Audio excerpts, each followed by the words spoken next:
Hey guys, welcome back.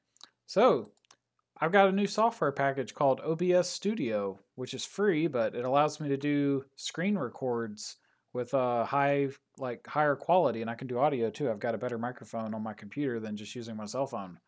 So this will give you guys a little bit better quality when we're doing computer stuff if I can just keep using this. So, if you've watched some of my previous videos, you're going to kind of recognize what we just built, which this is kind of a crash structure. But let me get into why we're doing all this. We got to back up a little bit. So if you watch some of my previous videos, you'll remember we're going through the electrics of the car, and we said we were going to do a mechanical fuel pump, but with an electric motor driving it. That was the plan, and the reason was we didn't have room to put a fuel tank in the front of the car. So basically, if you have your mechanical pump bolted to the engine and you've got like a belt and pulley system that's driving the mechanical pump, what happens is if you put a fuel cell in the back of the car, even if it's up high in the back of the car, which for weight center of gravity, you don't want that, but let's just say you did, when you accelerate forward, so drag cars are known for accelerating forward very violently, especially on the launch. If you're accelerating forward very hard, the fuel just wants to slosh to the back of the tank and to the back of the car. Whereas for the mechanical pump in the front of the car, you actually need fuel pushing on its inlet to prime it. If you don't do that, you force the fuel pump to have to create a vacuum on its inlet and try to suck fuel in. The problem with that is you run into a thing called vapor pressure and cavitation. So basically, as the pump's trying to pull fuel in, instead of pulling in fuel, it pulls a vacuum and sucks. You get below the vapor pressure and it just sucks a vapor and it doesn't get any actual fuel. And then you lose fuel pressure, go lean, could blow your engine up.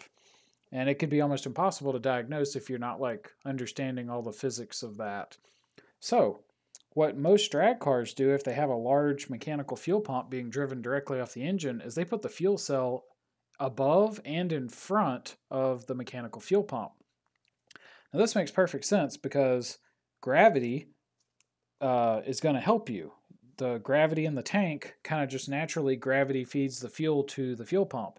This is kind of like on a lawnmower. Your gas tank's always up high relative to the carburetor, and then that way you don't need a fuel pump. The fuel just naturally flows into the carburetor on a lot of, especially older stuff.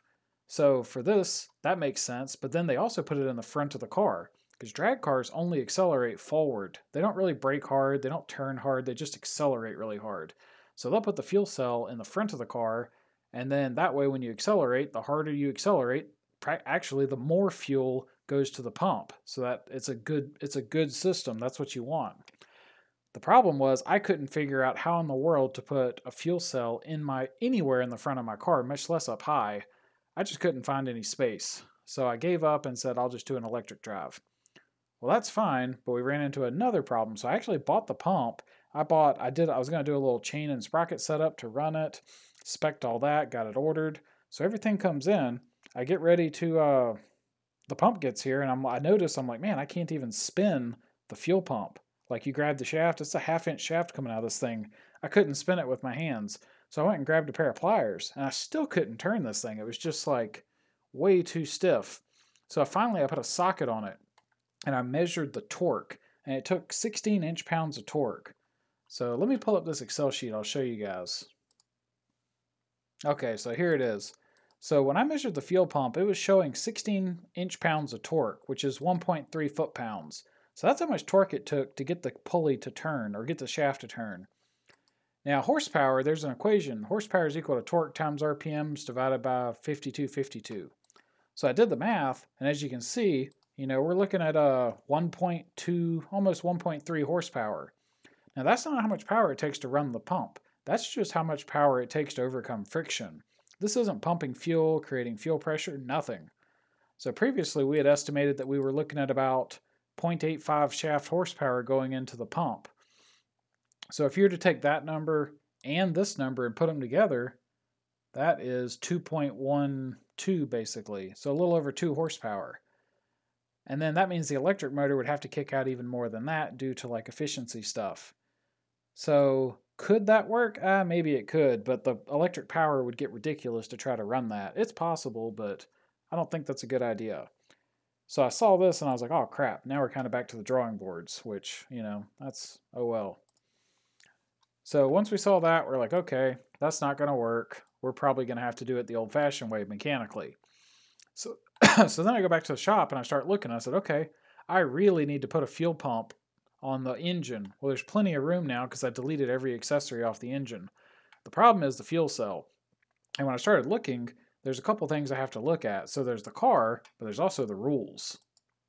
All right, so here is the 2021 NHRA rule book, going over what you can and can't do. So this is this is your general regulations, and we get to fuel tanks. So here we can see, when permitted by class regulations, fuel tanks located outside the body and or frame must be enclosed in a steel tube frame constructed of minimum 1.25 OD by 0.58 chromoly. Let's just stick with that. So fuel tanks located outside the body and or frame. So let's break this down. So which condition is worse? Because they give you two. It's this and this, or this or that. So if it's and, so say the fuel tank's located outside the body and the frame. Well, say if it's only outside the body, but it's not outside the frame, or it's only outside the frame, but it's not outside the body. That's a more generous and favorable interpretation. But if you use or, then you say fuel tank's located outside the body or outside of the frame. So that means either one, then you have to do it. So let's use or. That's the worst interpretation of this rule. So fuel tanks located outside the body or outside of the frame must be enclosed in a steel tube frame constructed of minimum 1.25 OD by 0.58 chromoly. Now, you see fuel cells where they enclose them with this. It's actually fairly common. But a lot of the things I've seen it's in my opinion, it's very poorly done and it's not really all that safe. They basically just run a single tube around the tank. It's not really much. I guess it passes the rules, but it's not very impressive. So, why am I showing you this? Well, because if you read the rules, it says you have to do this if it's outside of the body or outside of the frame. Let's go back to this. So these are our frame rails. And what we're planning to do is to put our fuel cell inside the frame. So this frame is going to go all the way around and connect. And we're going to put a fuel cell inside of here. Let me show you some examples. So here's one. This is an older design. I'm not using this anymore. But here's an example of a fuel cell, just a rectangle that would sit inside the frame. Let me show you the one that I'm thinking about doing now. It's this one. Kind of looks the same, but it's slightly different. So this fuel cell, this guy's about 3 gallons, I think. I'm going off memory. I don't have the numbers in front of me. But this guy's about 3 gallons. So more or less speaking, this sucker's 25 inches across. It's about 7 inches tall, and I think it's 4.25 deep. The one interesting thing you'll note on this fuel tank is the bottom is tapered. So over here, this side is 6.5 inches tall. Over here, this is 7 inches tall. And this side is the passenger side. The reason we're doing that is we're going to put, basically down here, we're going to drill a hole and weld a 12AN stainless steel bung right to this. And we'll be able to hook a straight hose end off of this. And let's look at it from this view. You'll have to use your imagination, but well, maybe you don't. Let's see if I can do a sketch. Nope. Let's try it. Okay, so there's an engine sitting, say, right here in the car. You know what I mean? And our fuel pump is going to be somewhere, over here. So this hose is basically going to come off, kind of loop around, and go right into the pump. So that'll make that nice and clean. I can probably just use a straight hose end coming off of this. And if I do need a bend, it probably won't be too much. So I like that feature.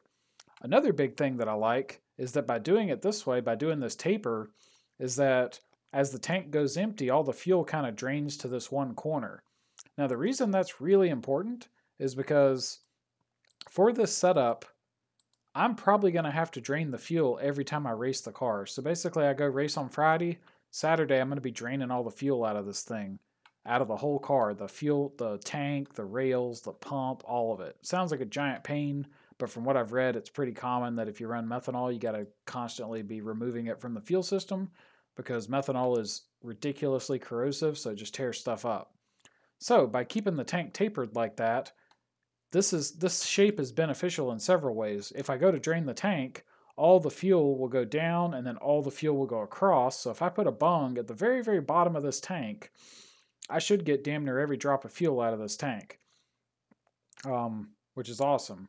Also, by building it this way, it's fairly simple. I'd actually, let's see if I still got this open. I don't see it. I had another design that was a lot more complicated that was going to try to accomplish something similar, but I realized that just making the floor tapered is way simpler. So we're doing that.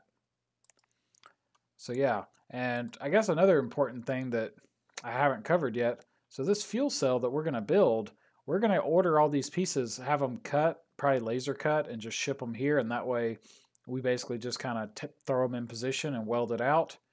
And we're going to make this tank out of stainless steel. Now, there's a couple of reasons for that. If you do aluminum, aluminum is way lighter, which sounds good.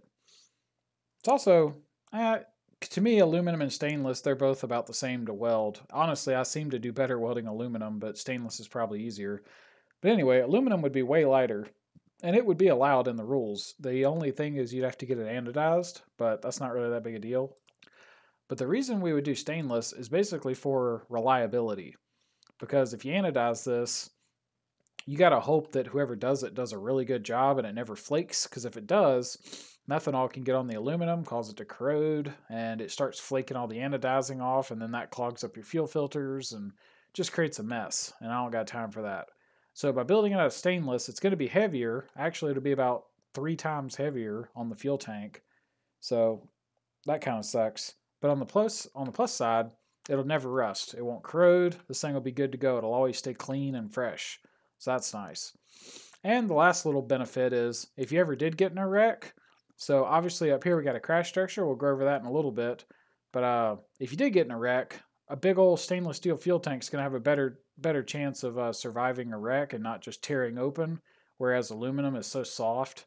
It's, aluminum's soft. You could take like a punch. Like if I took a flathead screwdriver on an aluminum gas tank and I took a hammer and just hit it, you could jam a screwdriver right through this thing, no problem. But if you try that on a stainless tank, yeah, good luck. Stainless is tough.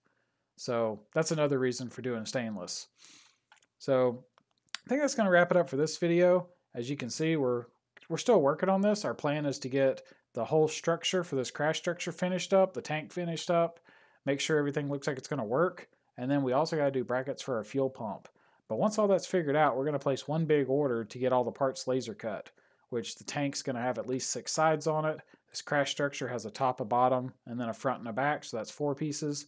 And I don't even know on the fuel pump yet. We haven't got to that. But the goal will be to get all these parts ordered. I'm going to be going out of town for a while, so when I get back, hopefully all these parts will have been cut, shipped, and sitting at my doorstep, or my neighbors will pick it up, and then I can get this stuff going. So anyway, I think in the next video we'll go over some crash structure stuff. But anyway, till next time, y'all take it easy.